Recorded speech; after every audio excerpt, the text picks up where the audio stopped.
Bienvenidos a nuestra clase sobre profetas menores y las profetas mujeres o las profetisas. Vamos a empezar nuestra clase con la siguiente oración que nos comparte nuestro hermano Pablo. Creador de todas las cosas, verdadera fuente de luz y sabiduría, origen sublime de todo ser, permite que un rayo de tu resplandor penetre en la oscuridad de mi entendimiento y me libre de la doble oscuridad en la que he nacido, la oscuridad del pecado y la ignorancia. Dame un agudo sentido de comprensión, una memoria retentiva y la capacidad de comprender las cosas correctas y profundamente.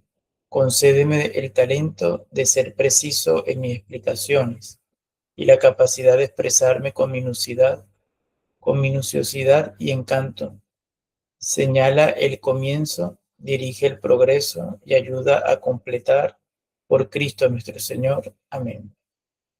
Una oración que la autoría muy posiblemente sea de Santo Tomás de Aquino, que nos recuerda a Pablo Guillén, que es también copatrono de Gaudium, que es la que nos permite estar acá reunidos a través de su formación, de la facilidad y de ese servicio que hace Gaudium con la iglesia para poder formarnos. Como le dije anteriormente, al inicio, vamos a hablar sobre los profetas menores. Son 12, por lo tanto, son más extensos de lo que hemos podido ver en la primera parte cuando hablamos sobre los profetas mayores.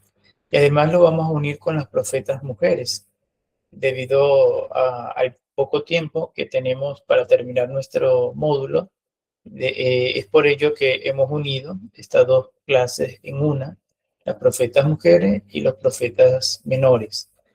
Yo creo que, según he calculado, es posible poder hacerlo sin problema, debido a que he hecho un resumen de los aspectos más importantes de cada profeta. Y, y bueno, cada quien puede ir anotando, puede ir colocando sus impresiones por escrito, de manera tal que tengamos un espacio para poder escuchar sus preguntas y sus opiniones. Sin mucho más preámbulo, vamos a empezar a indagar sobre las profetas mujeres, ¿no? Vamos a empezar desde esa óptica de algunas profetas mujeres del pueblo de Israel. Vamos a comenzar con las del Antiguo Testamento, aquellas que nosotros vamos a encontrar desde antes de Cristo, ¿no? De aquellas que prepararon, igual que otros profetas, la atención mesiánica, ¿no? Y que nosotros, ya conociendo la venida de Jesucristo, podemos relacionarla, podemos vincularlas como profetisas también del Mesías, ¿no? De la revelación plena en Jesús. La primera que nosotros vamos a conocer se llama Miriam. Miriam, que en algunas traducciones también es María, ¿no? Algunas la vamos a encontrar como María, otras como Miriam. Y en este caso se hace referencia a María o a Miriam, hermana de Moisés, ¿no?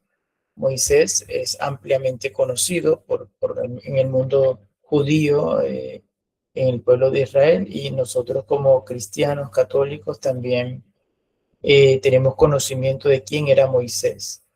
Pero en este caso vamos a centrar nuestra mirada en su hermana Miriam. Y estamos en el tiempo, a nivel cronológico, nos ubicamos en el siglo XIII antes de Cristo. Esta fecha es, como muchos de los libros que vamos a encontrar en el Antiguo Testamento, todavía no se puede dar un dato fiable, se habla de un dato aproximado. Siempre hay exégetas, arqueólogos que pueden dar una opinión distinta, ¿no? Lo que sí se ve que hay como un acuerdo que Miriam surge en el contexto del Éxodo, de la elaboración del libro del Éxodo. Eh, es donde la ubican a nivel del tiempo, ¿no? Y hay dos citas bíblicas donde vamos a encontrar a esta profeta. Una es Éxodo 15, capítulo 15, versículo 20 al 21, y el otro es en Números, capítulo 12. En esas dos citas, o mejor dicho, en esos dos libros del Antiguo Testamento, hace presencia Miriam, ¿no? Repito, Éxodo 15, 20 al 21 y Número capítulo 12. Es llamada explícitamente profetisa. Hay un término en hebreo que es nevía, que es el que está escrito, ¿no? Nevía con V, ¿no? Con B pequeña. Nevía. Sería como cómo se puede transcribir, ¿no? Para nosotros poderlos comprender. Ese término se traduce de una manera explícita, es decir, nunca ha habido una duda en traducirla como Neví, que sería profeta, y ese término A, que termina en H, lo orientan como el femenino, ¿no? De esa palabra de Neví. Y por tanto, la traducción más exacta sería agregarle el femenino, que en este caso sería profetiza. Sería como la traducción más literal desde el hebreo hasta al castellano. Tras el cruce del mar Rojo, que es el cruce que todos nosotros conocemos cuando Moisés abre las aguas, se entona un cántico de victoria, ¿no?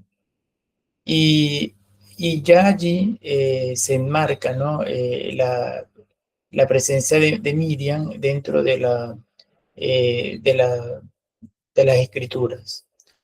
Tiene una función litúrgica, se considera una figura carismática dentro del pueblo de Israel, no transmite un oráculo jurídico o una premonición como algunos de los profetas que hemos visto, pero sí interpreta teológicamente el acontecimiento que está viviendo en su momento en un tono salvífico, ¿no? Entra dentro de la línea de la salvación. Esto lo podemos nosotros ver específicamente en el contexto del libro del Éxodo. En el libro de Números, capítulo 12, aparece en conflicto con Moisés, ¿no? Lo que muestra que la experiencia profética femenina no era simplemente de aceptación o de afirmación de lo que dicen los profetas hombres, sino que tienen una identidad propia.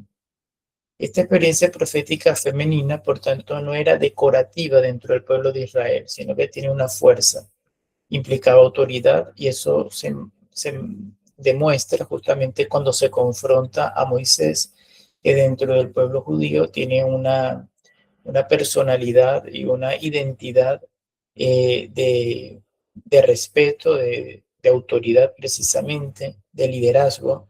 Y entonces al colocar esta confrontación con esa figura de Moisés ante los ojos del pueblo de Israel, ante el pueblo judío, denota una gran autoridad. No todos tenían ese derecho, vamos a decir, a nivel profético o a nivel incluso de la tradición judía, poder contradecir a una figura de la talla de Moisés. Y por tanto también se descarta de que la figura de la mujer profeta o profetisa esté subordinada a la misión de un hombre, en este caso estamos hablando de Moisés, sino que tiene una misión propia, ¿no? Tiene una identidad propia, como hemos mencionado anteriormente. Esto es muy interesante porque no es usual dentro del pueblo judío, no es usual dentro de la cultura semítica. Sí es cierto que dentro de otras culturas que son vecinas, que no son propiamente las herederas de Abraham, sino que son imperios como la Mesopotamia, el imperio mesopotámico, o el egipcio, o el asirio, el persa. Vemos que la figura del sacerdote está en contraposición, muchas veces en una contraposición positiva con respecto a la mujer, porque había sacerdote y sacerdotisa, igualmente había profeta y profetisas. Pero en el caso del pueblo de Israel, no hay mujeres sacerdotes, siempre no se habla de sacerdotisas, sacerdote, pero irrumpe esta característica casi que es excepcional en el caso de los profetas, porque vemos que hay esta otra parte, ¿no? Que es la mujer, que sí es aceptada como profeta, cosa que no se hace con respecto al sacerdocio. Vamos a ver un poco con el caso de Miriam, una pequeña exégesis que puede servirnos de conclusión. Y es que Miriam representa la dimensión del profetismo desde el punto de vista como el que proclama las bienaventuranzas y las maravillas de Dios, ¿no? Es una profecía de proclamación cultural, está muy ligada con el hecho de la alabanza que se dan dentro del templo. Y también representa la memoria activa de la acción de Dios, ¿no? Que simboliza la memoria, la sabiduría del pueblo de Israel ante la acción directa de Dios por medio, en este caso, de Moisés, ¿no? Que es el que se le aparece y presenta las tablas de la ley. Vamos a pasar a otra mujer profeta. Vamos a ubicarlo en este momento en el siglo XII al siglo XI, que es la época que está, la época de los jueces. Cuando se escribe el libro de los jueces, surge una figura que es muy conocida dentro del ámbito judío, que es Débora. También dentro del ámbito cristiano, cada vez se va rescatando esta figura porque es una de las principales mujeres que toman para destacar el liderazgo de la mujer dentro de la historia de la salvación. Y encontramos a Débora específicamente dentro de la Sagrada Escritura en el libro de Jueces, capítulo 4 y en capítulo 5. Dentro de estas lecturas que se puede hacer dentro del libro de Jueces, se llama profetisa a Débora y también se habla de su función, ¿no? Que tiene una función jurídica, ejerce una función judicial, ¿no? eh, Se habla de ella a través de cánticos, ¿no? Y justamente en el cántico de jueces 5 se establece la figura de Débora en un contexto poético y se habla de que uno de los textos poéticos más antiguos de la Biblia hebrea. Dentro de este aspecto de función jurídica, también podemos mencionar que a nivel exegético, Débora está vinculado al liderazgo político militar, quiere decir que no era cualquier mujer en el sentido que que no ejerce un cargo público. Aquí se evidencia que tiene un cargo público, jurídico, y que le implica implica una autoridad político-militar. Por tanto, acá Débora no solo interpreta la historia, que está viendo como profeta, sino que también tiene la oportunidad de dirigirla, que no todos los profetas tienen esa posibilidad. Generalmente el profeta se coloca ante el que tiene autoridad y le dice qué debe de hacer. Pero en el caso de Débora es interesante porque no solamente es profeta, sino que también tiene la oportunidad de dirigir a su pueblo a través de su función como juez, de su función como política y desde la dimensión militar. Si hablamos del aspecto teológico, se subraya el carisma profético, sobre todo a que no está restringido al género, ¿no? Aquí vemos que el espíritu profético no está orientado a su sexualidad, sino que está orientado más bien a la elección divina.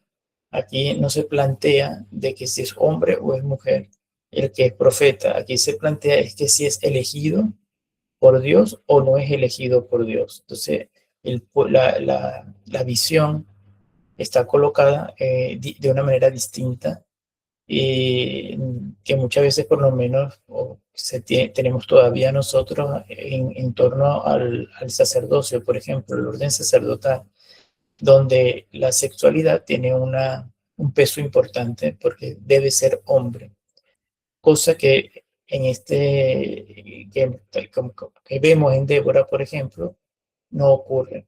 Lo importante es que sea elegida por Dios.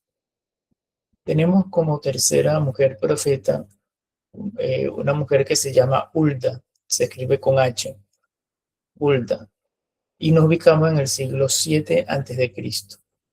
En este siglo está en el contexto histórico del reinado de Josías. El reinado de Josías comprende desde del año 640 al 609 antes de Cristo. Las citas donde vamos a conseguir a esta mujer profeta es la primera, segunda de Reyes, capítulo 22, versículo 14. También lo vamos a conseguir en Reyes del versículo 14 al 20, ¿no? Podemos leer todos esos versículos juntos. La segunda de Crónicas es la siguiente cita, que es segunda de Crónicas, capítulo 34, versículo 22 al 28. Acá con Hulda vemos que es consultada oficialmente, es decir, con las autoridades del momento. La consultan cuando se encuentra el libro de la ley en el templo, ¿no?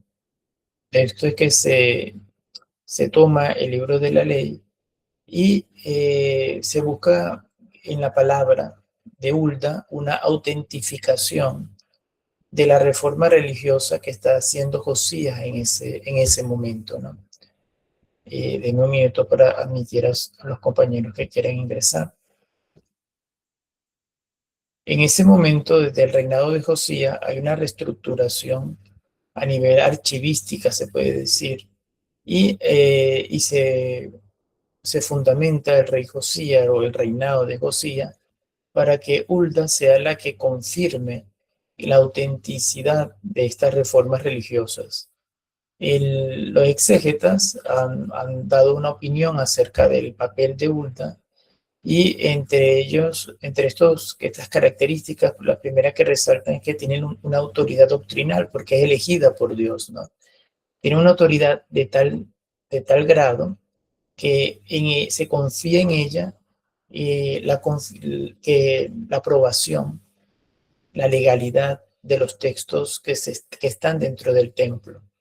Ella es la que dice que los textos hallados dentro del templo y que se están utilizando es palabra directa de Dios, no una intervención directa de Dios.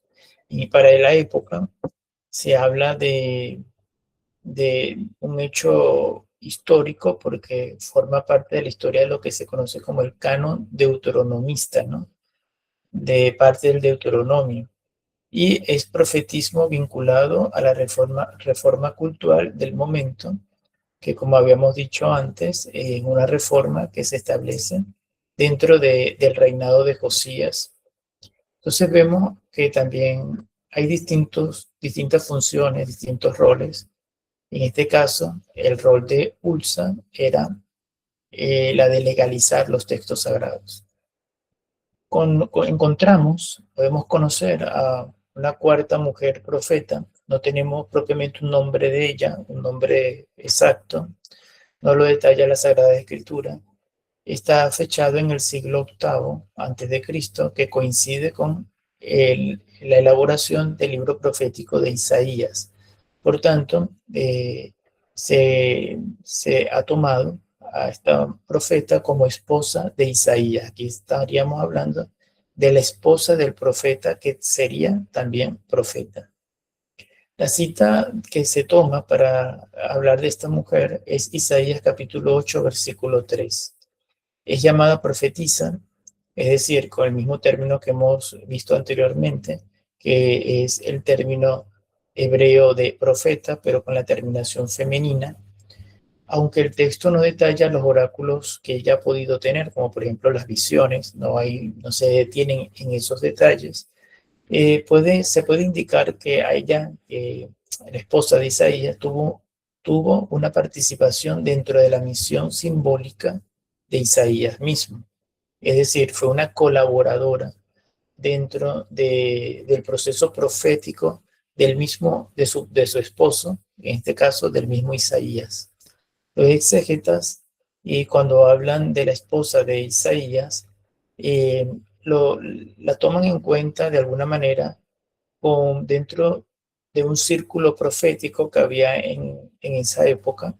Entonces ella pertenecía dentro del círculo profético que rodeaba, en este caso, al maestro Isaías y a sus discípulos. Aquí la profecía aparece como un signo familiar y simbólico, porque el hecho de que sea su esposa enmarca el profetismo desde un ámbito familiar, desde un ámbito consanguíneo, que comparándola con las otras mujeres profetas no tienen, ¿no? En este caso, la esposa de Isaías comparte de una manera íntima el hecho de que sea su esposo, hace que sea así esta misión profética. Me hace recordar, por ejemplo, a muchas parejas, matrimonios de la iglesia y que comparten su vida de fe como esposos, ¿no? Como tantos matrimonios que pueden haber dentro de nuestra vida eclesial. Y pienso que esta relación profética entre Isaías y su esposa puede ser un reflejo de lo que nosotros vemos cuando hay matrimonios que trabajan dentro de nuestras comunidades, dentro de nuestras parroquias. Tenemos a otra mujer que se llama Noadías. Noadías es la quinta mujer profeta que tocamos el día de hoy. La ubicamos dentro del siglo V, el siglo V antes de Cristo. Dentro del contexto del Antiguo Testamento está en el momento de Nehemías, ¿no? En el momento en que se elabora el libro de Nehemías. De hecho, su cita bíblica, que la soporta, es Nehemías capítulo 6, versículo 14. En este versículo y en este capítulo de Nehemías se le menciona como profetisa, pero en un contexto de oposición a la reconstrucción de Jerusalén. Es decir, dentro de ese momento histórico se coloca Noadías como un discurso profético, ¿no? Ante la destrucción y reconstrucción de la Nueva Jerusalén. Los exegetas, cuando toman este versículo, lo enmarcan dentro de un discurso profético que, que introduce un discernimiento de lo que va a ocurrir en el futuro, ¿no? De cómo va a ser esa reconstrucción de la Nueva Jerusalén como una prefiguración del mismo Cristo, ¿no? Acá se habla que Noadías establece un discurso profético auténtico e introduce lo que se conoce como discernimiento carismático, ¿no? Que es como una premonición a través de su carisma, a través de los dones que Dios le ha dado a Noadías para poder visualizar y hablar de la destrucción y reconstrucción de Jerusalén. No habla del templo de Jerusalén, habla de Jerusalén como el nuevo pueblo, la nueva Jerusalén. Y por tanto puede encajar dentro de lo que es la figura de Jesucristo, tal como nosotros lo creemos en el día de hoy. Hay otra mujer que profetiza que es Ana. Ana ya es la profeta que es la transición entre el Antiguo Testamento y el Nuevo Testamento. Y esta la conocemos mucho más. La ubicamos en el siglo I antes de Cristo. Y su base bíblica, su fundamento bíblico, está ya en el Nuevo Testamento. Lo vamos a conseguir en el Evangelio de Lucas, capítulo 2, versículo 36 al 38. Aunque estamos dentro del marco neotestamentario, reconocemos a Ana como una profetisa que todavía está en línea del Antiguo Testamento porque está en espera y de conocer al Salvador. Por tanto, el principal factor que vamos a ver en Ana es la continuidad que siempre durante estas clases hemos querido manifestar.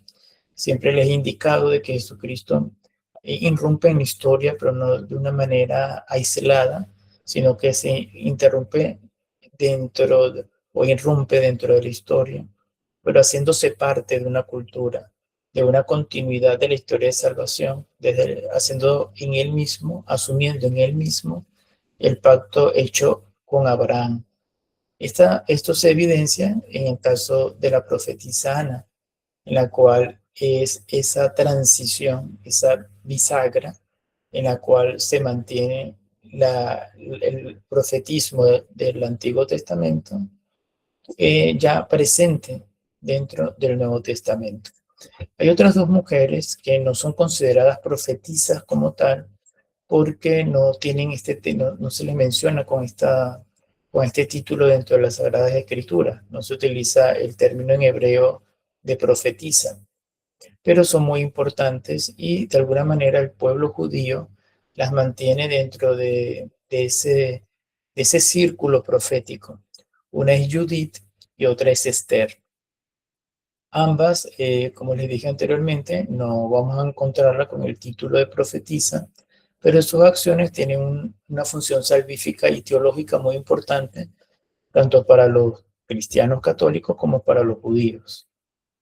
Haciendo una pequeña conclusión de todas estas mujeres tan valiosas que hemos podido nosotros hablar hoy y compartir su vida, podemos decir como síntesis que el profetismo femenino es minoritario en cuanto a la cantidad de hombres profetas que hay dentro de la Biblia, pero estructuralmente está integrado de una manera muy armónica y se habla que está incorporado dentro de lo que se conoce como economía salvífica, que es como el desarrollo eh, del proceso histórico administrativo de la salvación de Dios dentro de su pueblo.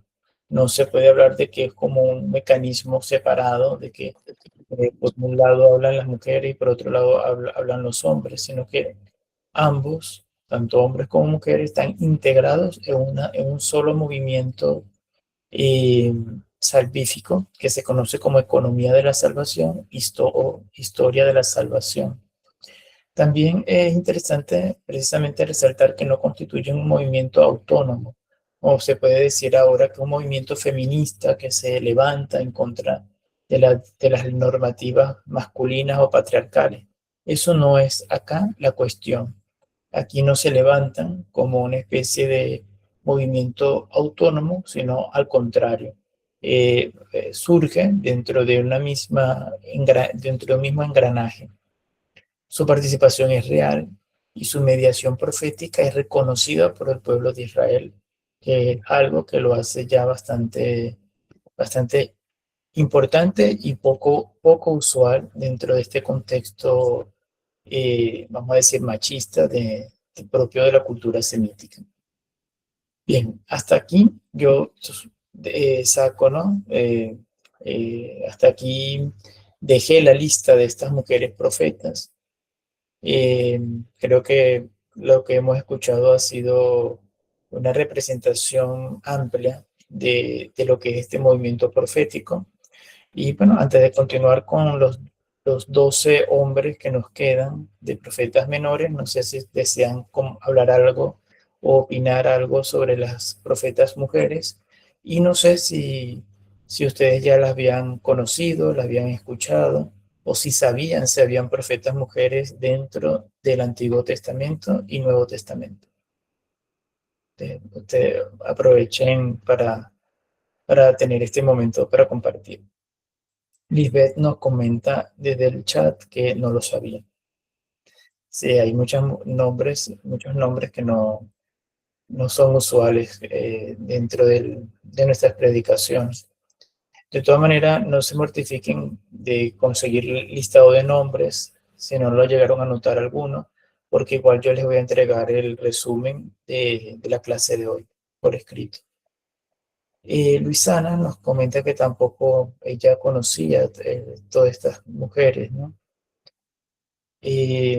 No sé si ella, aparte de lo que han escrito en el chat, si quieren decir alguna opinión. Luisana nos comenta porque ellas tienen libros, ¿cierto? Bueno, son nombradas dentro de textos bíblicos, pero no hay un libro propiamente. Sin embargo, sí está el libro de Esther, por ejemplo, el libro de Judith, pero no, estas no son precisamente, no tienen el título de profetisa.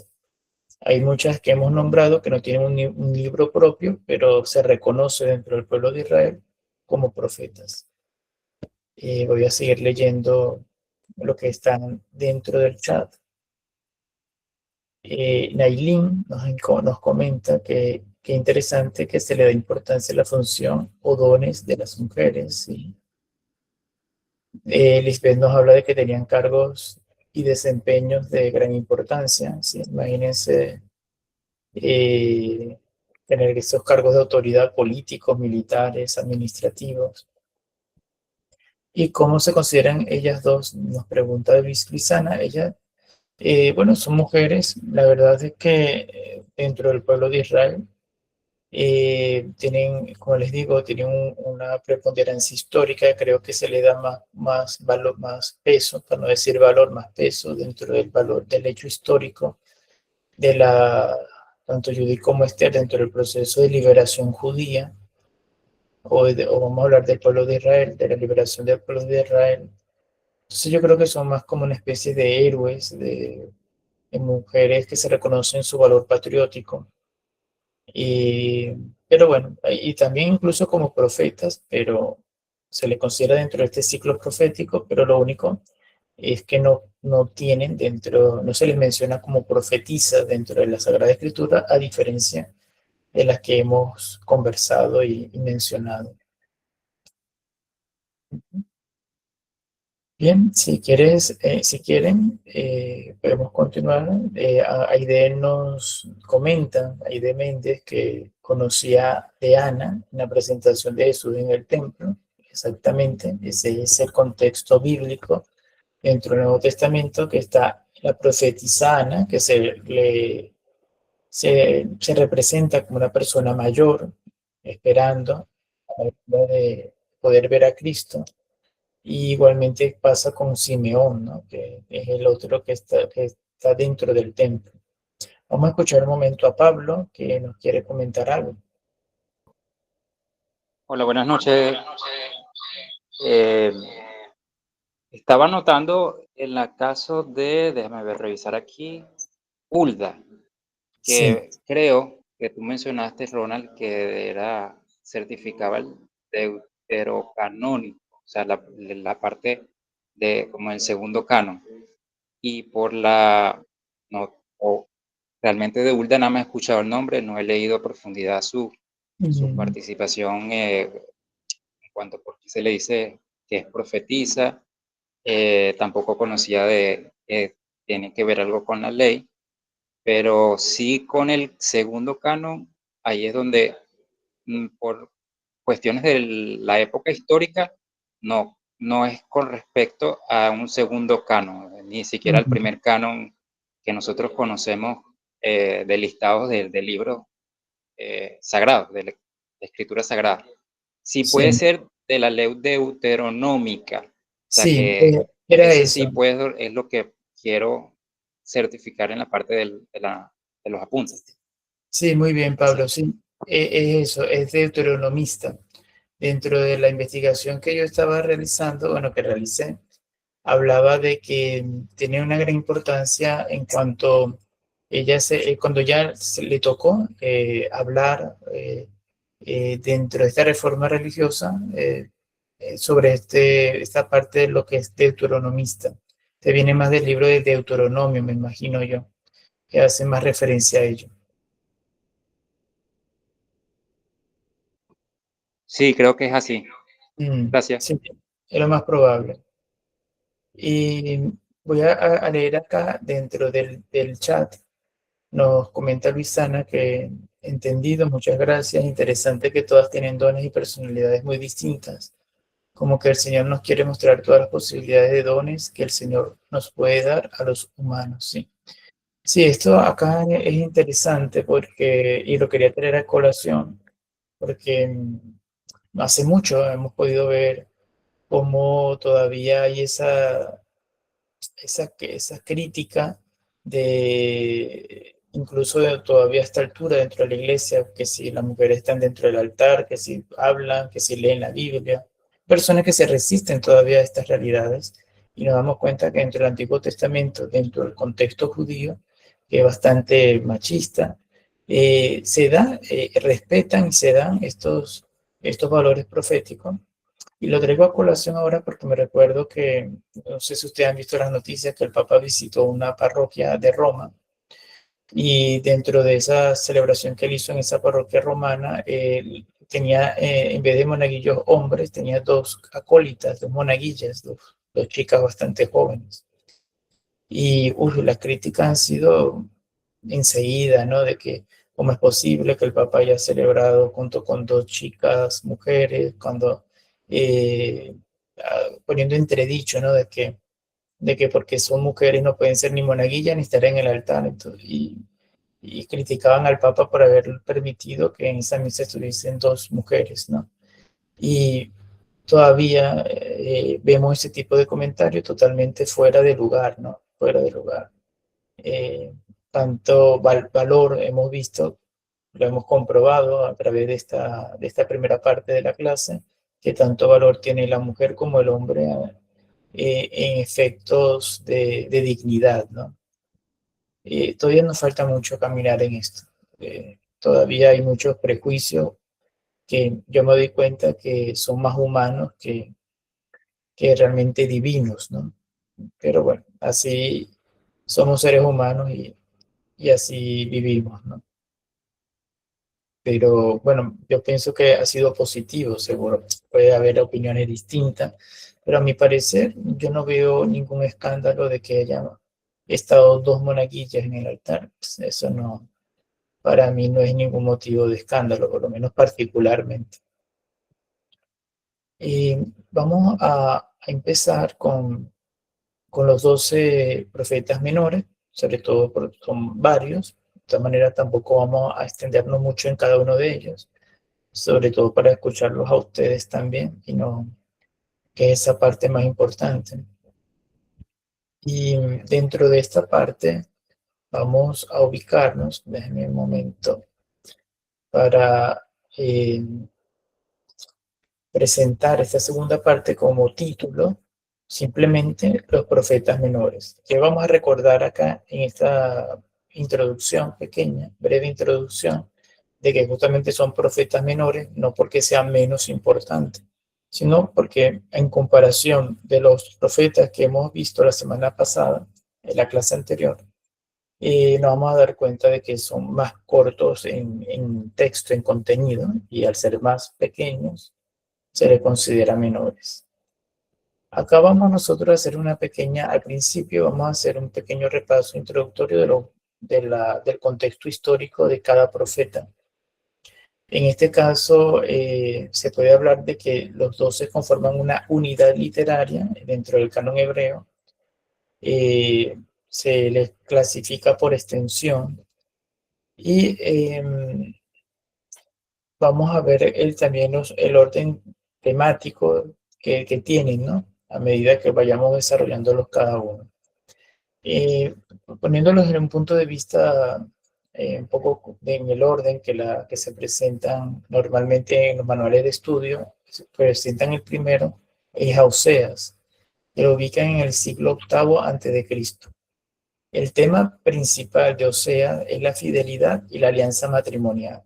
Se centra en lo que es la familia, ¿no? Fidelidad y alianza. De hecho, cuando Oseas comienza, en las primeras capítulos, versículos de Oseas, se habla también de esa intimidad, no solamente a nivel del esposo y la esposa, sino del profeta con Yahvé mismo, ¿no? En un contexto esponsal, ¿no? Como como que el pueblo de Israel es la esposa del mismo Yahvé. Por eso se habla de una metáfora conyugal expresada ante el pueblo de Israel, no por casualidad, sino porque hay un contexto de infidelidad de parte del pueblo de Israel. Y como este pueblo le está siendo infiel a Dios, Israel está siendo infiel a Dios, por lo tanto se presenta Oseas haciendo esta alusión de que Dios es un esposo herido por su pueblo porque él ha sido fiel y Israel le ha respondido con infidelidad. Como esta primera parte vamos a pasarla rápido porque es la introducción de cada libro. El segundo que vamos a tomar es Joel.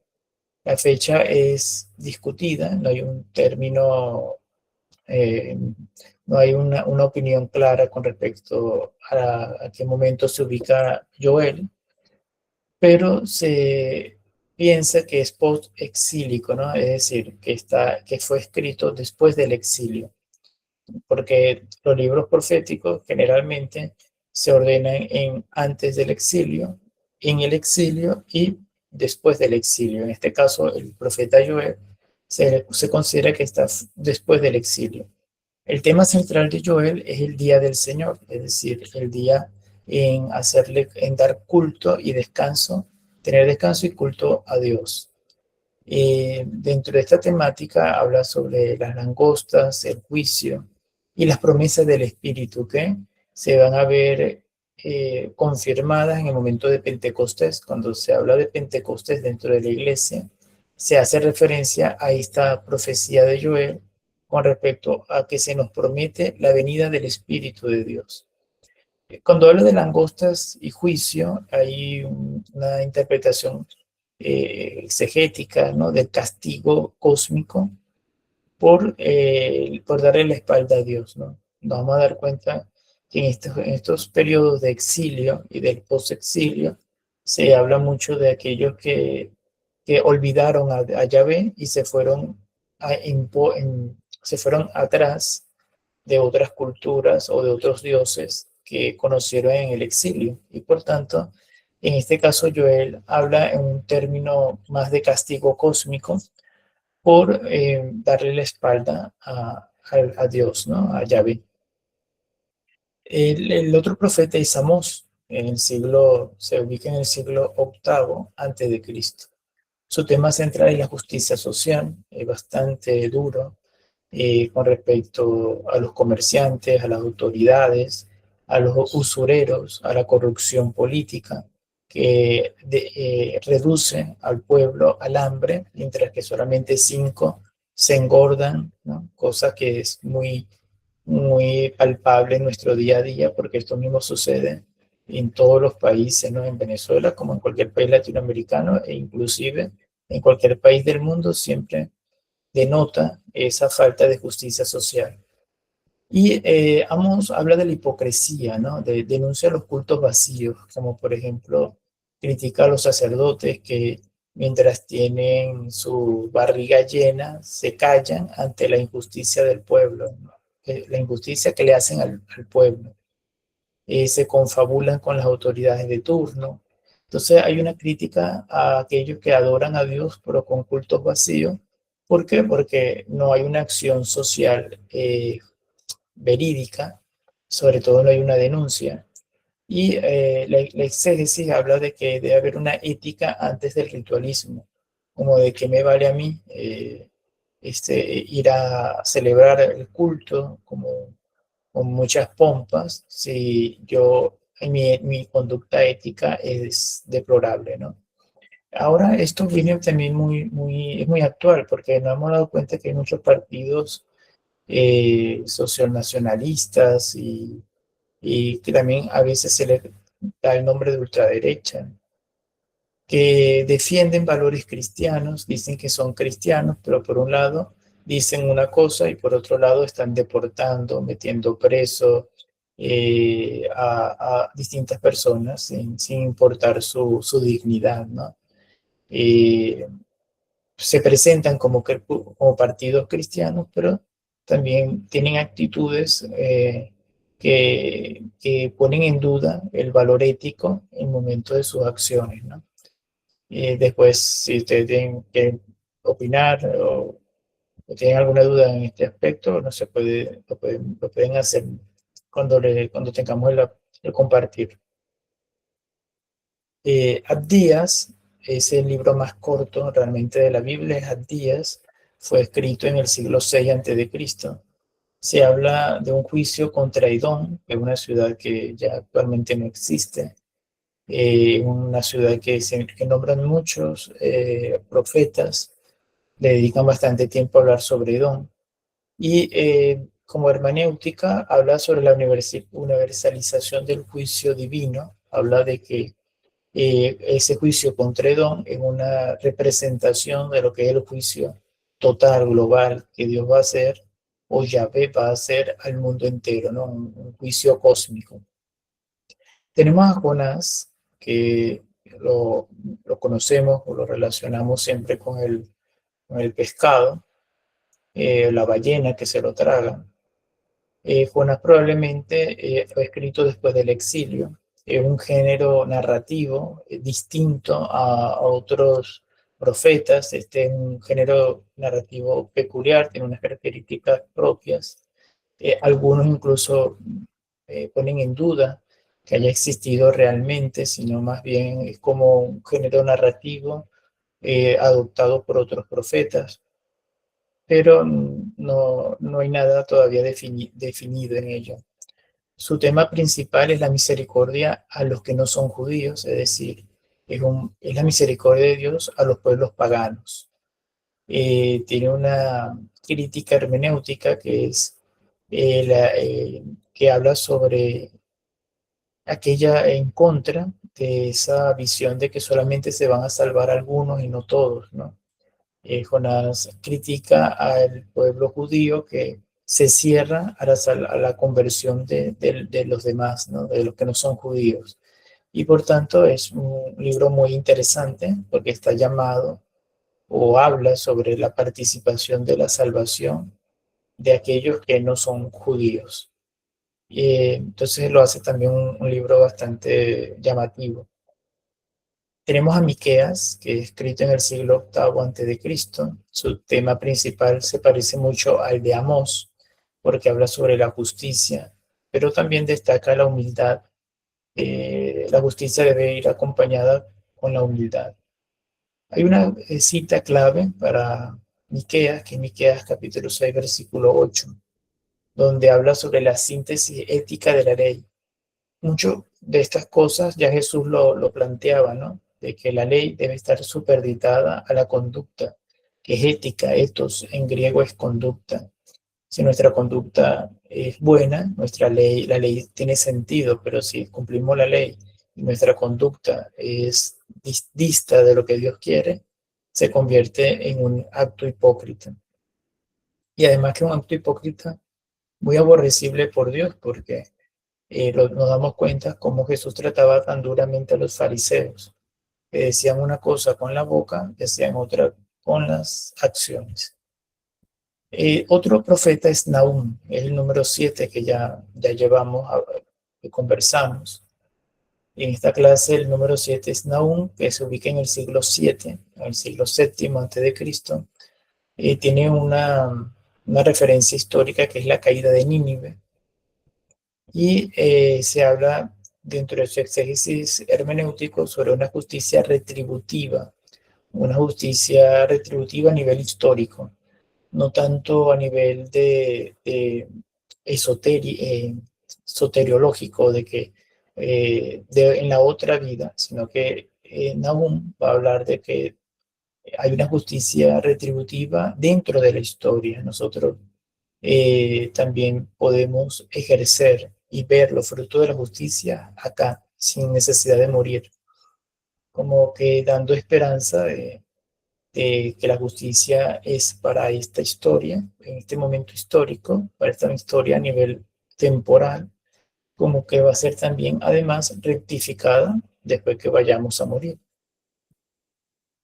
Tenemos como nuestro octavo profeta Habacuc, también se ubica a finales del siglo 7 antes de Cristo.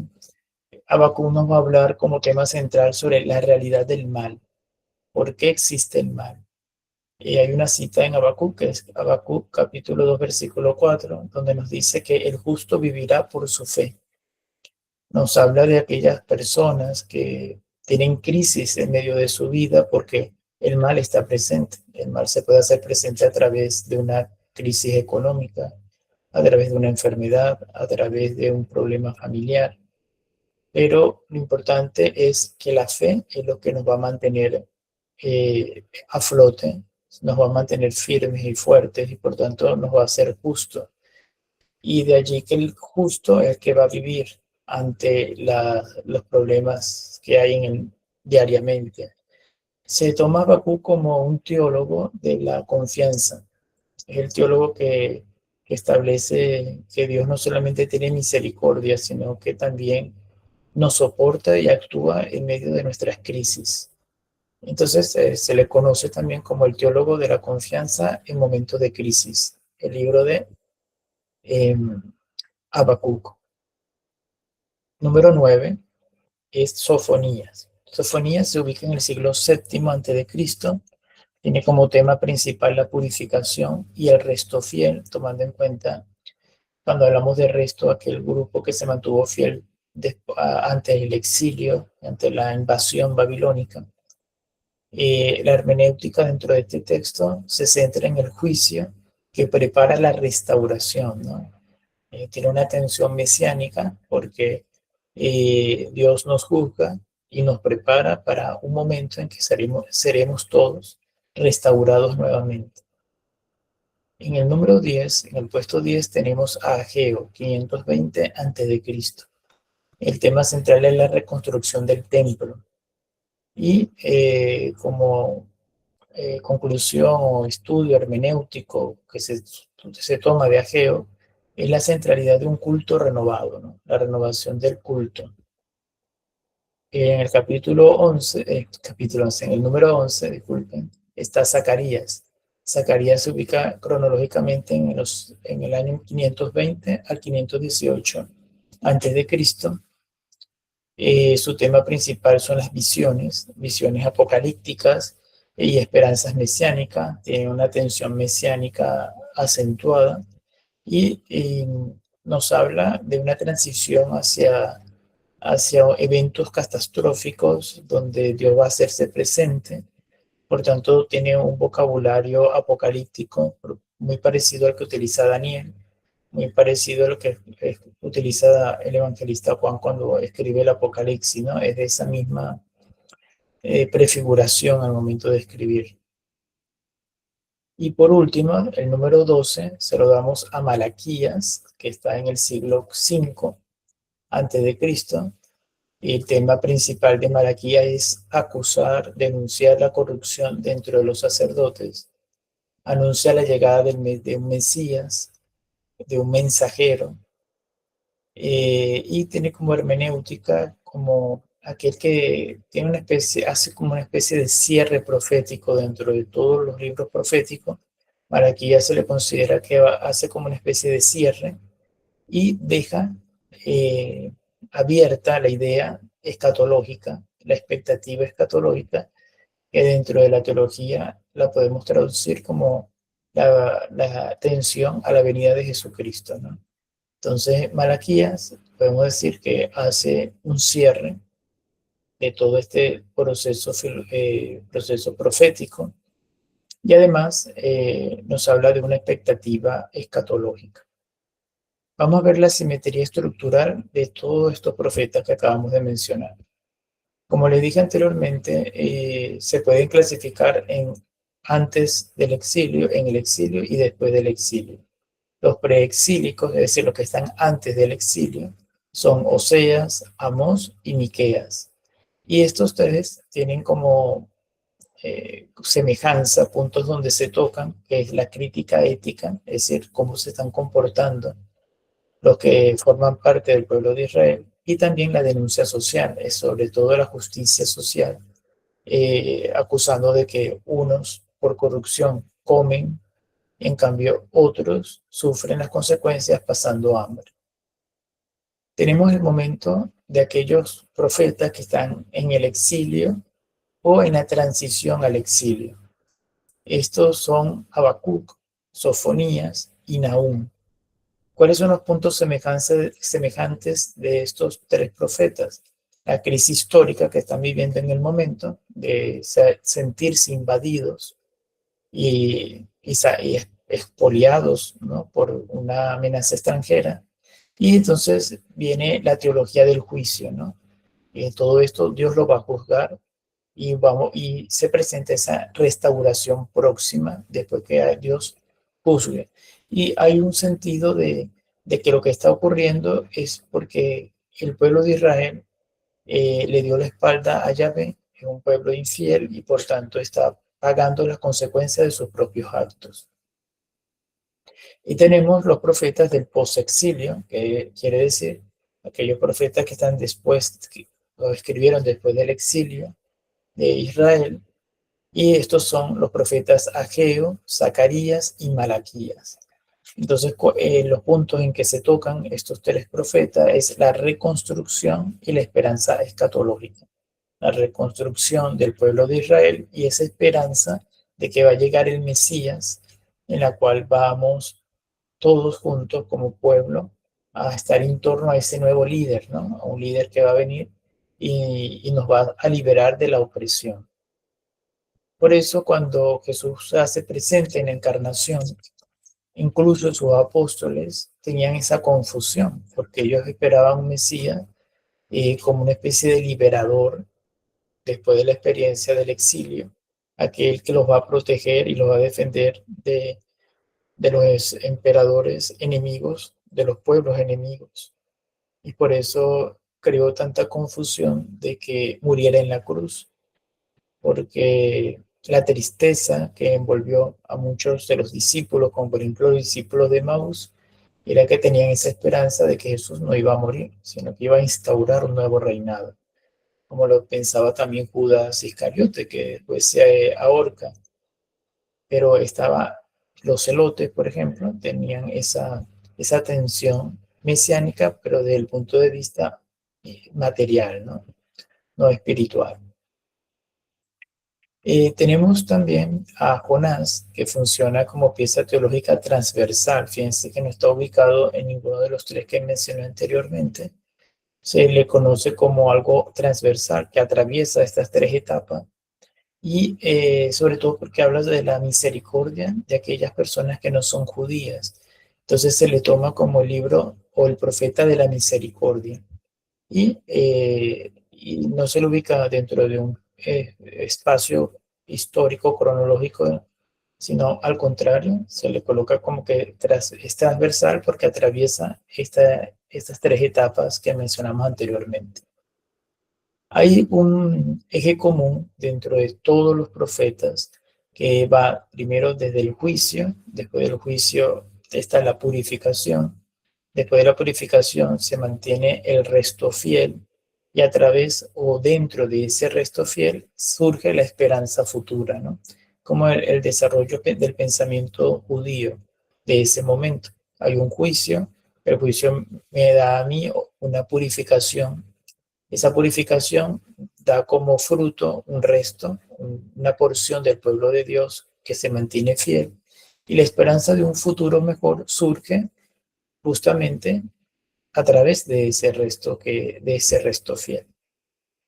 No vamos a hablar que es una teología lineal, tan simple, sino más bien como lo que se conoce como una dialéctica histórica.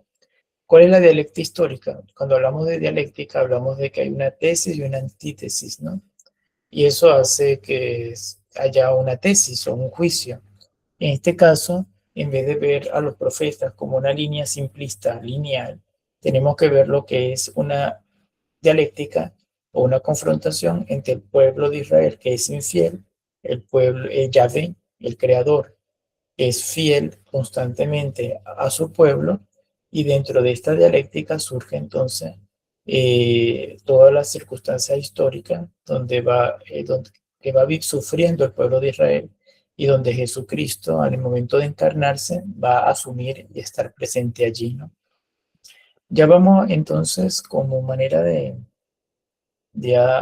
última etapa, última parte de esta clase, entrar un poco en lo que es la teología de los libros, ¿no? Podemos decir dentro de la teología que todo este movimiento lo ubicamos entre el siglo IX hasta el siglo V antes de Cristo. Tenemos que ver que hay periodos de crisis, de una crisis nacional durante esta parte, y donde el contexto histórico donde se va a desarrollar esta teología está enmarcado en el exilio y la restauración. En este caso ya se habla de restauración de Israel o en otras partes restauración de Judá. Se maneja ya estos dos términos. Ya se maneja que la restauración de Israel en algunos textos y restauración de Judá, que a pesar que es una sola tribu, se utiliza como referencia de todo el pueblo de Israel. Del libro de Oseas, cuando hablamos de la teología, siempre hay que tomar en cuenta el tema del pacto violado, ¿no? Se habla de un término bastante fuerte porque se habla de una violación eh, que ocurre, ¿no? Entre esa relación de confrontación entre el pueblo de Israel, que es infiel, y el pueblo, y Yahvé, que es siempre fiel a su pueblo, ¿no? Entonces, acá, por ejemplo, hay una cita emblemática que es Osea capítulo 11, versículo 1, que dice que de Egipto llamé a mi hijo. Una cita que después va a tomar el Evangelio de Mateo en capítulo 2, versículo 15, como profecía mesiánica, ¿no? Cuando habla de que Jesús tuvo que huir a Egipto.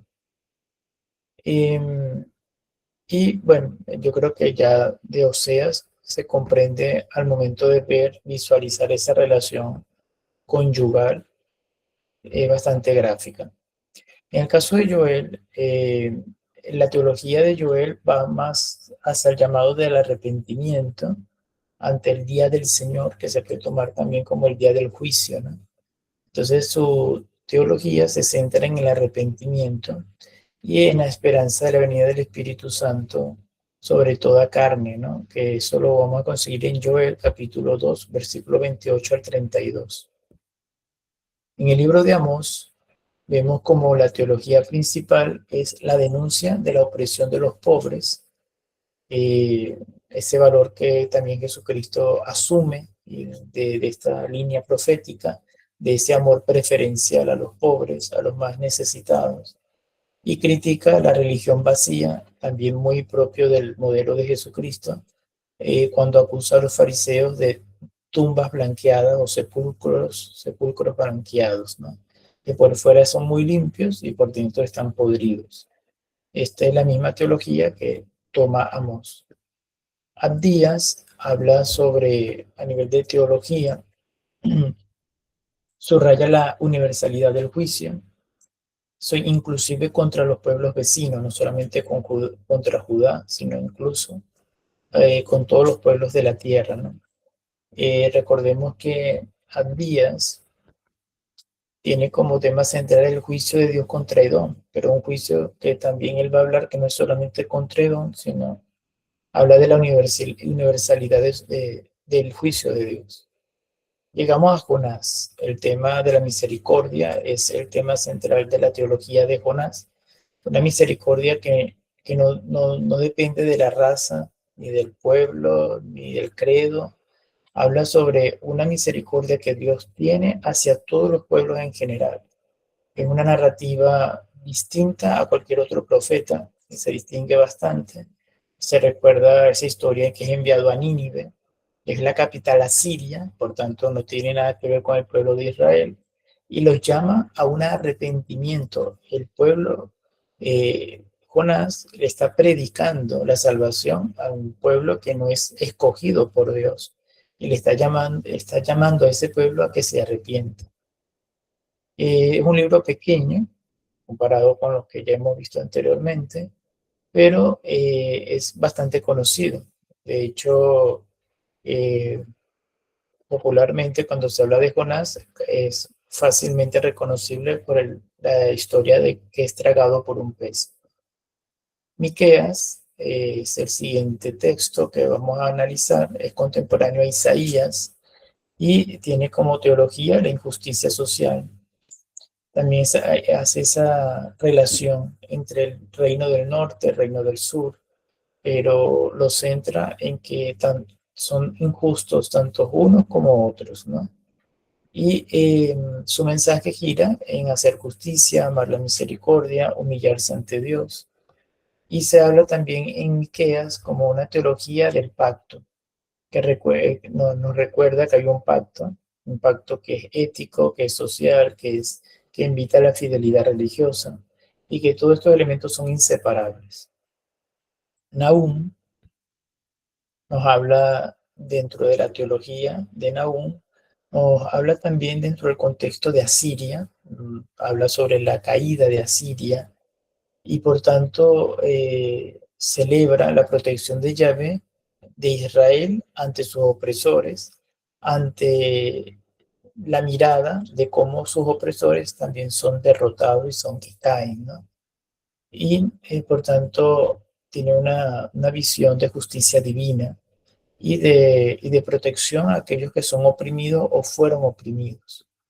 Habacuc tiene una teología sobre el mal, habla del mal, como lo dijimos anteriormente, habla sobre el sufrimiento del pueblo y invita a refugiarse en la fe a Yahvé. Habacuc 2, capítulo 2, versículo 4, reafirma esta teología. Habla de la teología de la confianza, como lo habíamos mencionado anteriormente, y de Habacuc también San Pablo, después cuando escribe sus cartas o sus epístolas, es muy influenciado por este libro profético de Habacuc. Sofonías tiene como teología principal la restauración y la crítica a la idolatría, anuncia la futura alegría del pueblo redimido, pero también habla mucho del castigo, ¿no? Sobre todo aquellos que son que sean por otros dioses, critica la idolatría. Ageo habla de la teología del templo, habla sobre la reconstrucción del templo. Hay una teología que invita a pensar en la prosperidad, que Dios va a hacer del pueblo judío un pueblo próspero. La presencia de Dios va a estar nuevamente en medio de él. El templo será reconstruido y subraya esa fidelidad de Dios a su pueblo, sobre todo en un tono litúrgico, en un tono comunitario. Entonces va mucho en esa reunificación de Israel. Zacarías, su teología es muy simbólica, es apocalíptica, habla de cuatro jinetes, especie de visiones de seres con cuernos, hay mensajeros angelicales, habla mucho de la esperanza y sobre todo de la renovación cósmica, ¿no? La literatura cristiana ha tomado muchos elementos de este libro de Zacarías e inclusive dentro del Nuevo Testamento se menciona el libro de Zacarías. Y Malaquías, que con esto terminamos estos 12 profetas, se llama Teología de la Fidelidad, porque anuncia o recuerda la fidelidad del pacto. Y cuando hablan en Malaquías, se habla del mi mensajero, ¿no? Haciendo énfasis de ese término mensajero, que también se le atribuye a los ángeles, pero en este caso también a un precursor. Y esto se hace referencia dentro del cristianismo a Juan Bautista. Entonces, cuando los primeros cristianos leían a Malaquía y habla de que estará mi mensajero, aquel que predice la venida del Mesías, lo ven prefigurado en la persona de Juan Bautista y por tanto se le atribuye esta profecía. Y con Malaquía cierra la colección profética con un llamado a la fidelidad y un llamado a la esperanza. ¿Qué otra cosa podemos decir de los libros? También hay una síntesis, una fórmula para comprender los profetas. La primera es la llamada del arrepentimiento, sumado al juicio. Esto debería dar como resultado la fidelidad restaurada, sumada a la esperanza mesiánica, ¿no? Te repito, hay como una pequeña fórmula para comprender los libros proféticos, que es llamada del arrepentimiento, más juicio es igual a la fidelidad restaurada en el pueblo de Israel, y sumado también a la esperanza mesiánica que la vamos a vivir ya los cristianos cuando vemos en Cristo aquel Mesías que era anunciado y esperado por todo el pueblo de Israel. Conclusión. Los profetas menores realmente son breves, pero son densamente teológicos, como han podido ver, han podido notar. Su mensaje no es predictivo realmente, es más de todo interpretativo de lo que están viviendo en ese momento, que es el exilio, el exilio, lo que estaba antes del exilio. También está entrelazado con otros factores más humanos como la justicia social, la misericordia, la fidelidad que debe existir entre Dios y su pueblo. Y también podemos notar que no es un hecho que está presentado de una manera cronológica, no es esa la intención, está más bien en un orden de expresar la experiencia del pueblo, está narrado no como un libro histórico, sino está narrado, cada profeta está narrado desde la experiencia de cada pueblo. Esto se llama perspectiva fenomenológica. Es decir, el método utilizado por los autores sagrados no es un método histórico, sino un método fenomenológico que parte de la experiencia de cada profeta que representa a su vez cada comunidad. Y eso es lo que plasma para que el lector pueda comprender qué es lo que experimentaba esa persona en ese momento histórico preciso y que podemos aprender nosotros de ello, ¿no? Bien, ahora me gustaría escucharlos a ustedes. Son 12, son muchas cosas porque se pueden dar cuenta que es bastante extenso. Eh, Intentaré responder a la medida de lo posible de mis conocimientos, si tienen alguna duda.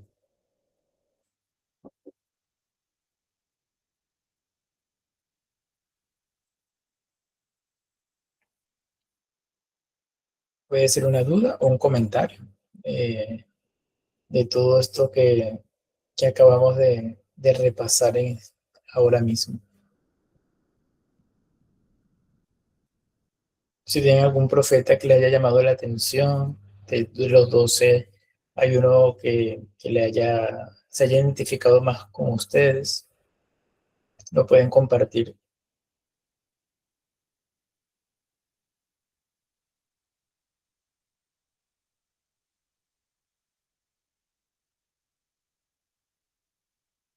Sí, te escuchamos, Lorena.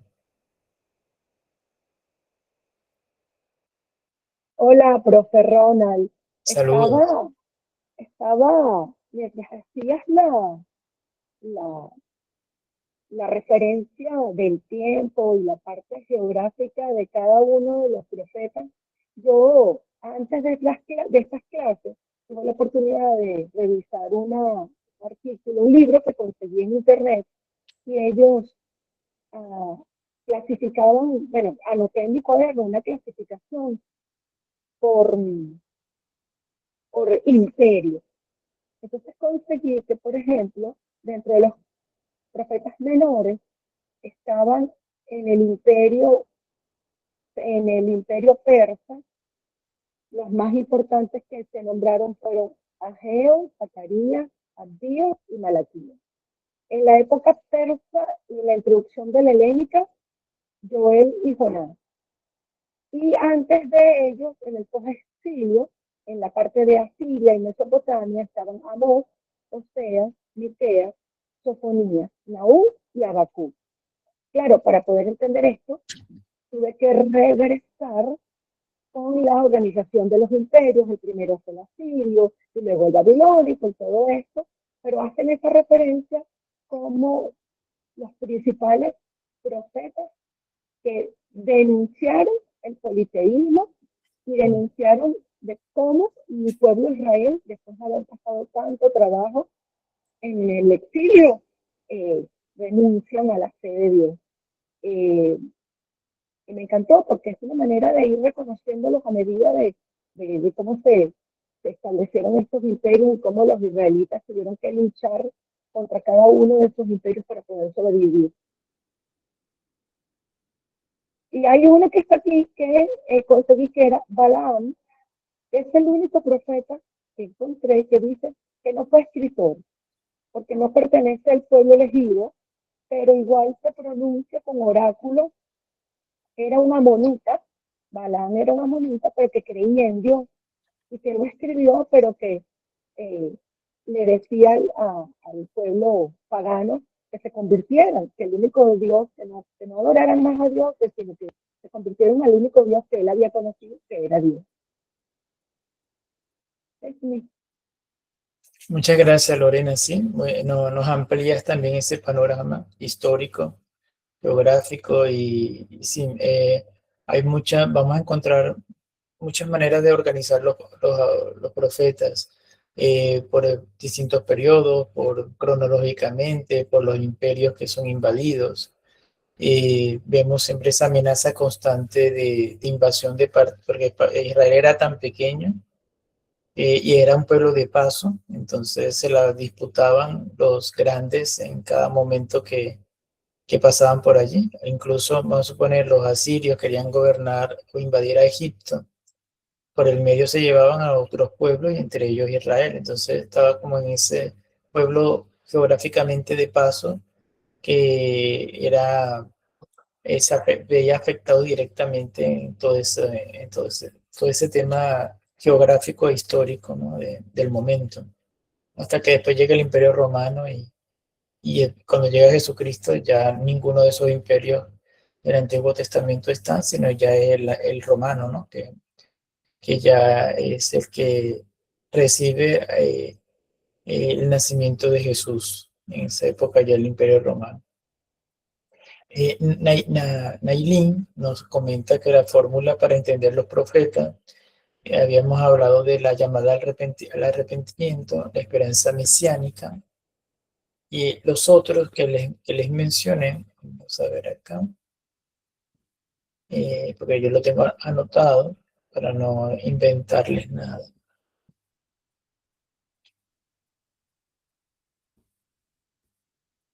Ahora lo tengo, que les digo, lo tengo aquí en el ordenador. Porque ahí el eje, les dije que no es este precisamente, pero para recordarlo, está el eje que es juicio, purificación, resto fiel y esperanza futura. Y después hablamos de esta fórmula.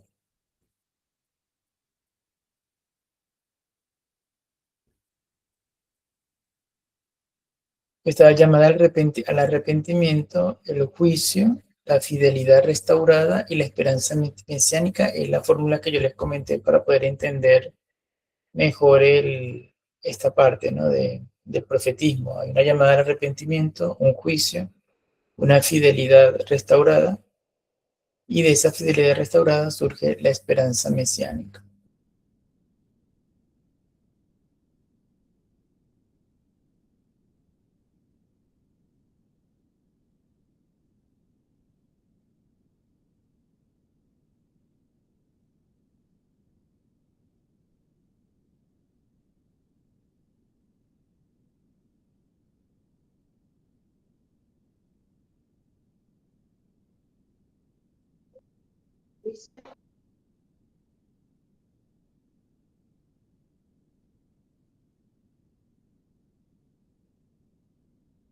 Seguramente a Ronald se le fue la luz como buen venezolano. Yo pensé que él estaba fuera del país por Él el está fuera número del país. de años. Él vive en otro país, creo que es en Estados Unidos.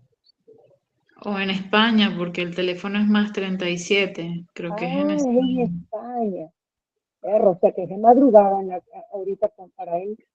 Claro, es un esfuerzo para él, me imagino. Y creo que él Se le está pasaría. estudiando allá, por lo que entendí. ¿Será que se puede volver a conectar? Le escribiré por WhatsApp. No creo que se la lleve la electricidad. O se quedó sin pila.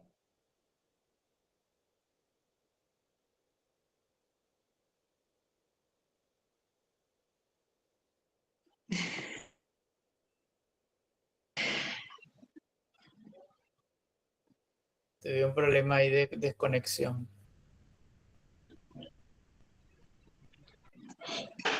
Bien, entonces ya volví. Disculpe que tuve un problema allí de desconexión momentánea. Buscando el otro documento, se me cerró lo que teníamos por acá. Bienvenido a la experiencia de nosotros acá en el país Este, continuamente. acá, bueno, se dan cuenta de que esto no es solamente de allá, sino de todos lados. Bueno, cosas técnicas, pero bueno, no pasa nada. Habíamos quedado en lo de la fórmula, no sé si hay otro que quieran comentar. Aquí dice a los venezolanos nos persigue eso, sí, yo creo que a todos ya quedamos con ella. Y no, y que ahora yo me doy cuenta de que la cámara apunta ahora para otro lado. Ahora tengo que arreglar hasta la cámara. ¿Sabe que la cámara en un principio les dije que no me estaba funcionando? Bueno, ahora con esto me comenzó a funcionar. Ahora miren, qué cosa. Ahora es que viene a funcionar la cámara. Bueno, por lo menos. Bien, no sé si ahí quieren comentar algo, aprovechar estos minutos para escucharle. Ronald, ¿Sí? tú estás en España. Sí, en este momento en Tenerife, propiamente. ¿Y qué hora es? Acá son las 12:34, en este momento, es decir, la medianoche. Wow. La medianoche.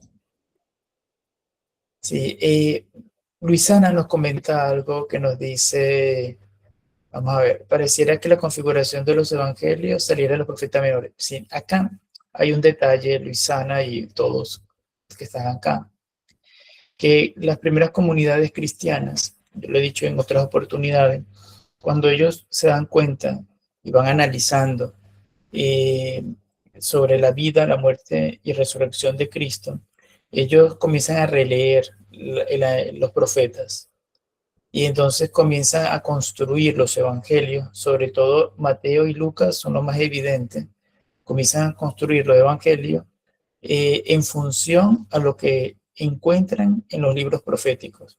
Entonces, cuando hacen una relectura de los libros proféticos, dicen, mira, en esto se cumple en Jesucristo, y lo escriben. Esto se cumple en Jesucristo, y lo escriben. Y así van armando lo que se conoce como los libros proféticos como referencia, como garantía de la acción que vivieron con Jesucristo, y eso queda por escrito en lo que después nosotros vamos a conocer como los evangelios. Los judíos utilizaron fue lo que conocemos como el Pentateuco. Ellos, para defender su fe ante los cristianos, se amurallaron en torno a lo que es la ley.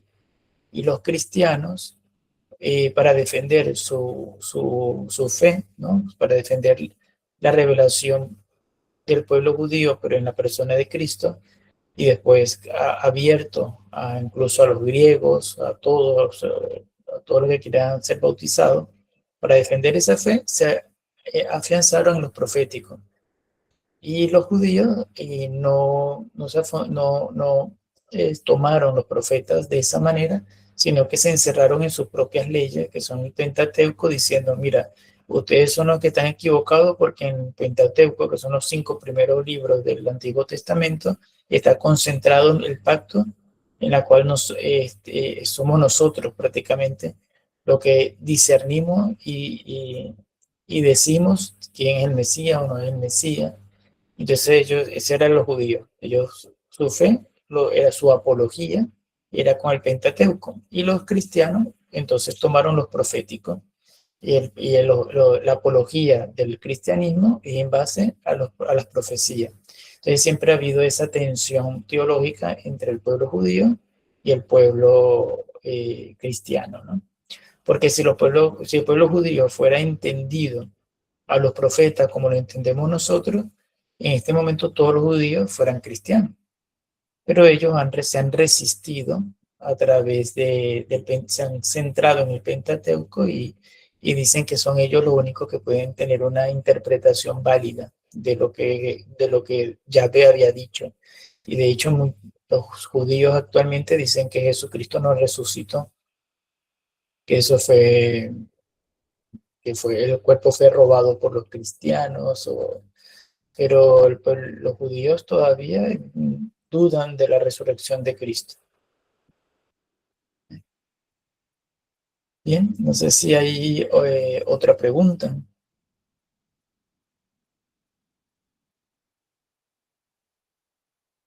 Sí, Yomar, vamos a ver qué nos comenta Yomar. Entrar al mensaje de Yomar.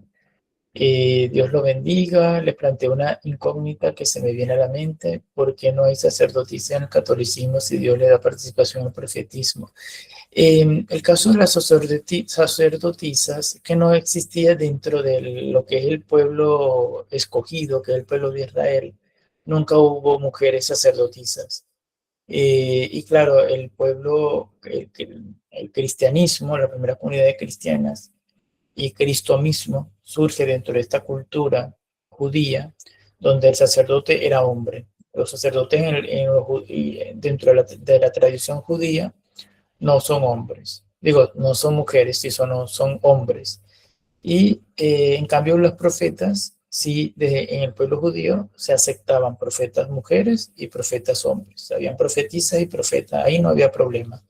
En el sacerdocio sí. Entonces cuando pasa al cristianismo la figura del sacerdocio, aunque se centra en la figura de Cristo, que es el único y sumo sacerdote, él al escoger 12 hombres como apóstoles, mantiene una continuidad en que los sacerdotes son hombres y no mujeres. Luisana nos habla de que una cuestión de tradición, sí, básicamente sí, se puede decir. Hay distintos elementos, pero yo creo que el más fuerte es el histórico, porque Jesús así lo deseó, en el sentido de que le dio esa potestad apostólica a los apóstoles, ¿no? Haciendo uso del contexto cultural que había en el momento.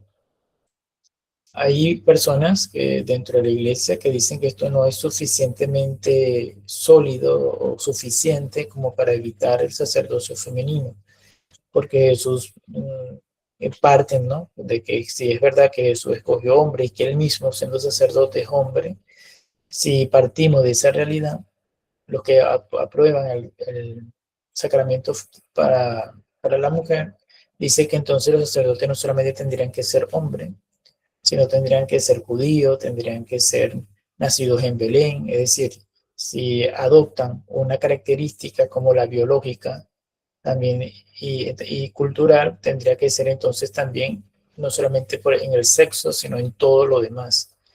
Y evidentemente los sacerdotes no son todos judíos, ni todos nacieron en Belén. Entonces, como haciendo una pequeña confrontación, ¿no? Pero básicamente sí se puede tomar que la tradición tiene su peso y siempre ha sido sacerdote. Nunca ha habido hombres y nunca han sido mujeres. Ni en Israel, ni en el Antiguo Testamento, ni en el Nuevo Testamento. Entonces eso, hay un problema, vamos a decir, de tradición y que de hecho la Iglesia ha dejado prácticamente zanjada, ¿no? Juan Pablo II dijo que era un tema zanjado. Y de hecho se habla de diaconado femenino, pero no se habla de sacerdocio femenino. sino que se ha hablado últimamente de diaconado femenino. Dice también Luisana, claro, también recordando un poco el contexto histórico, la mujer era impura por el periodo. Sí, pero claro, son elementos antiguos que jugarlo ahora mismo, jugarlo con la mentalidad del presente es lo que muchos cuestionan, ¿no? Ya actualmente una mujer no es impura porque esté menstruando, es una mentalidad superada. Pero bueno, en el caso del sacramento todavía se mantiene que tiene que ser hombre. Y hay unas estructuras ya definidas para el sacramento que no son sencillas de saltar, porque para nosotros poder modificar eso, tendríamos que modificar lo que han dicho los concilios anteriormente, el concilio de Trento, por ejemplo, que define que son 7 los sacramentos, define la forma y la materia, y cambiar lo que ya se ha establecido dentro de un concilio dogmático como Trento, cambiarlo es muy complejo, ¿no?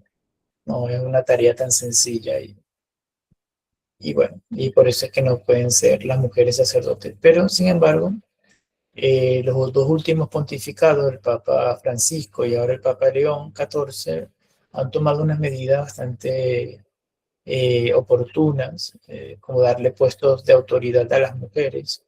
Actualmente hizo un nuevo cambio o asignación de religiosas en distintos puestos importantes, incluyendo dentro del dicasterio para los obispos. Entonces hay la gobernadora de, de, del Vaticano, por decirlo de alguna manera, la alcaldesa, la que fue como una especie de alcaldesa, es mujer. Y hay distintas mujeres en puestos de poder, ¿no? Dentro de esta autoridad jerárquica de la iglesia y eso ha dado una buena impresión. Ahí están los ministerios de apolitado, está el ministerio del catequista, está el lector, que antes la mujer no tenía oportunidad de estar allí y ahora pueden haber mujeres. Muchas de ustedes seguro son ministras de la Eucaristía. Entonces eso es una gracia que tenemos actualmente. Van a encontrar, sobre todo en las redes sociales, en internet, en YouTube, seguro van a conseguir personas que hablan, opinan de que las mujeres no deben de estar en el altar, que no deben de tocar los vasos sagrados, que no deben de leer en la Biblia, en la misa no pueden leer, pero yo creo que son personas que le respeto su opinión, pero pienso que es quedarse en leyes que no trascienden realmente. Decir que una mujer no puede tocar un cáliz me parece un poco fuera de proporciones, ¿no? Como que hace que una persona sea impura o pura, ¿no? Es absurdo. Es igual que les comparto rápidamente, personas cuando me dicen que si hay una mujer o un hombre ministro de la Eucaristía dando la comunión y hay un sacerdote, entonces yo prefiero hacer la cola o la fila para comulgar del sacerdote porque sus manos son consagradas, son más santas que la del ministro de la Eucaristía. Eso es algo absurdo también, es una manera de pensar absurda, pero las hay, ¿no? Y yo he escuchado ese tipo de comentarios de que no sabe, ¿no? He escuchado como, por ejemplo, que dicen de los ministros de la Eucaristía casados, que no, a lo mejor tuvieron relaciones en la mañana y vienen ahora a dar la comunión. Es decir, como que si una cosa imposibilita o hace menos sagrado al sacramento. Es una visión muy errada para mí, totalmente errada y que hace mucho daño además. No sé qué opinan ustedes, si hay alguno que opina. Pablo, que te escuchamos.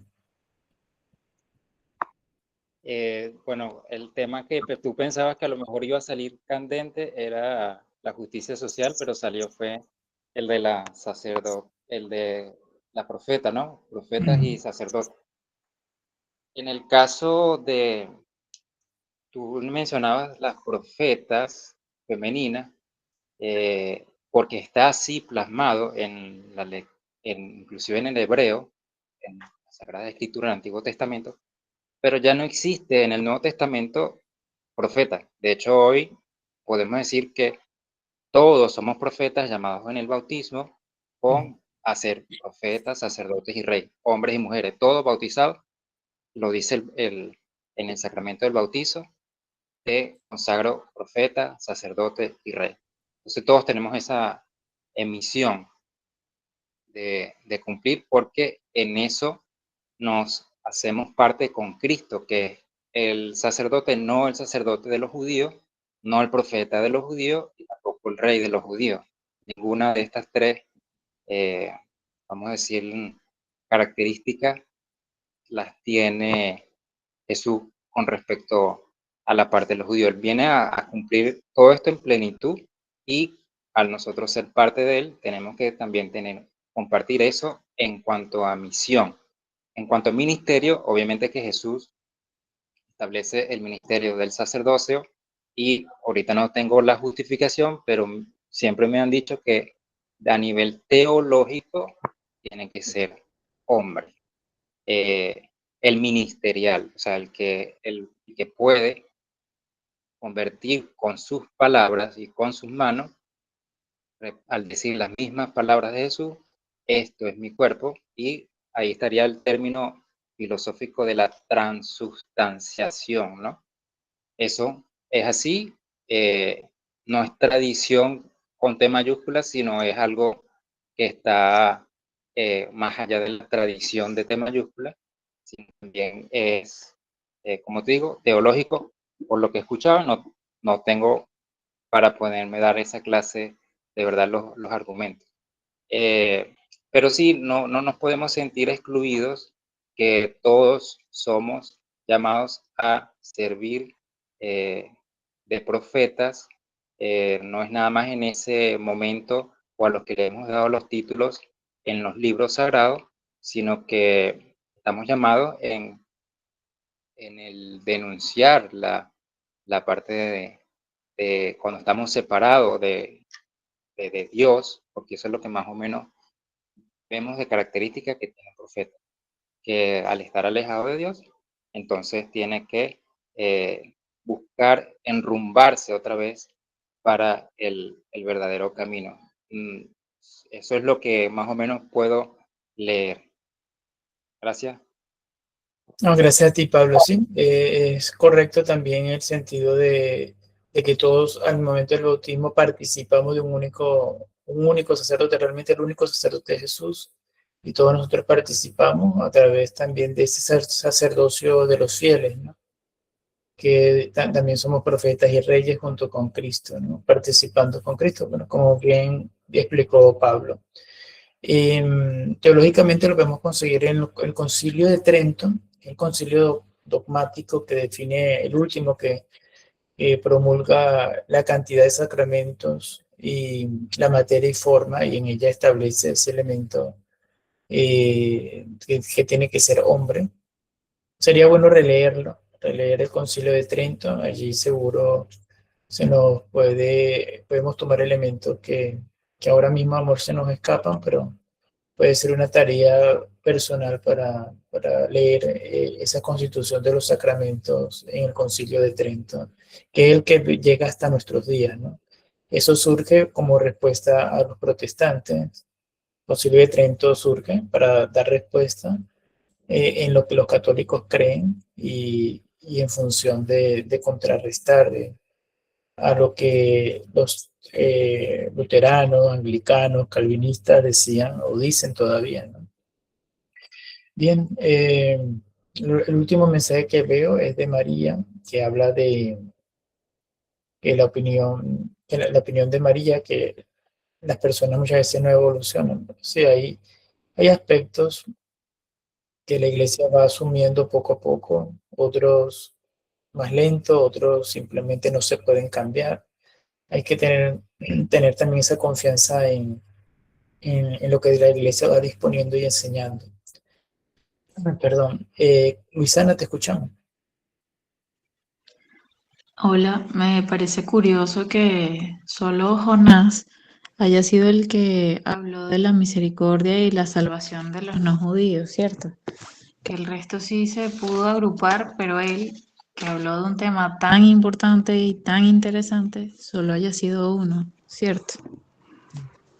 Sí, Luisana. Bueno, un elemento importante que hay que destacar es que el pueblo judío es el pueblo escogido, ¿no? Siempre se ha visto, ellos lo han percibido así, nosotros lo hemos visto también dentro de nuestra historia de salvación, que ha sido el pueblo escogido. De hecho, en las guerras, Dios entrega a los enemigos, a los judíos, y los judíos los asedian, los saquean, roban, matan, y Dios hasta se alegra, ¿no? Porque en el Antiguo Testamento se da esa supremacía al pueblo judío con respecto a sus vecinos. El caso de Jonás es un poco atípico porque habla de una predicación a unos pueblos que eran paganos, ¿no? Predicar a los pueblos paganos era algo que salía un poco del contexto histórico que nosotros normalmente vemos. Sí, es verdad que todos los apóstoles hablan de la misericordia, porque Dios, al ser fiel, es porque es misericordioso. Pero bueno, sí hay esos elementos particulares que cada profeta va teniendo como características propias, ¿no? Pero sí, es interesante el tema de Jonás. También es bueno leer el libro de Jonás. Yo tengo tiempo que no lo leo, pero que se queda durmiendo y decide no hacerle caso a lo que Dios le está proponiendo, y al final todo hace que él tenga que cumplir lo que Dios él estaba pidiendo. Y una de esas cosas era anunciar la, la conversión, predicar para que el pueblo se convirtiera, ¿no? En este caso era el pueblo de Nínive. Sí. Cada profeta, cada libro de la Biblia, vamos a conseguir siempre cosas muy interesantes, que dice uno, que dice el otro. Bien, no sé si hay alguna otra cosa antes de despedirnos. Voy dándole las gracias por su paciencia. Disculpen los problemas técnicos que hoy como que ha habido algunos allí, pero bueno, lo importante es que el mensaje llegue y, y que nos vayamos con cosas nuevas, ¿no? Y con ganas de seguir profundizando, con ganas de seguir aprendiendo.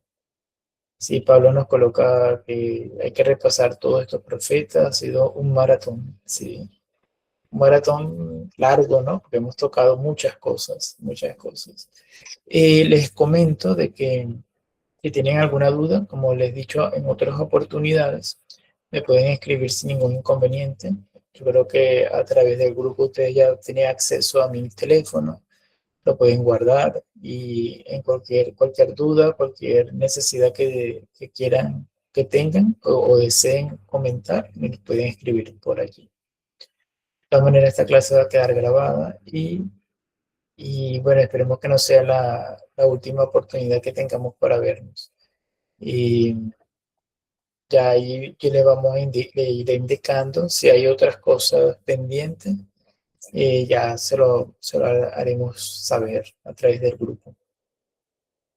Bien, bueno, creo que llegó la hora de despedirnos por hoy. Voy a dejar de grabar y agradeciéndoles nuevamente su disposición.